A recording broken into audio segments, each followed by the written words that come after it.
फैसलाबाद में पीटीआई कारकुनान आपस में गुत्थम गुत्था हो गए। कारकुनान पीटीआई की मौजूदा क़यादत के खिलाफ एहतजाज करने जमा हुए थे। इस मौके पर अपोजिशन लीडर उमर अयूब भी वहां मौजूद थे। इस बारे में मजीद जानते हैं डॉन न्यूज के नुमाइंदे काशिफ हुसैन से। जी काशिफ, मजीद बताइएगा।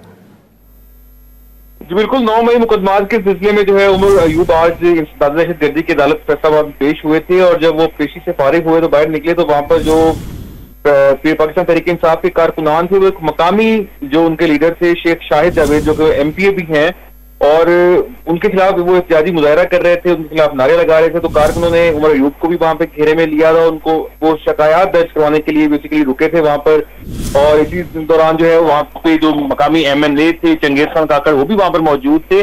तो ये जो कारकुनान एहतजाज कर रहे थे शेख शाहिद के खिलाफ और उनकी शिकायतें कर रहे थे, उन्हीं के हामी जो थे वो भी वहीं पर आ गए थे और फिर दोनों तरफ से जो नारेबाजी होना शुरू हो गई। इसी दौरान जो है पाकिस्तान तहरीक इंसाफ के कारकुनान जो दो ग्रोहों में जो बट गए थे तो उन दोनों ने आपस में फिर एक दूसरे पर आजादाना तौर पर वो लड़ाई शुरू हो गई, खून से और मुक्के चलना शुरू हो गए, जिसको बाद में जो एमपीए एमएनए थे मकामी चंगेज खान काकड़ और दीगर जो वुकला थी उनकी जानिब से रफा दफा करवाया गया मामला और फिर जो मकामी क़यादत थी वो भी वहां से चले गए और उमर अयूब जो थे वो भी वहां से चले गए।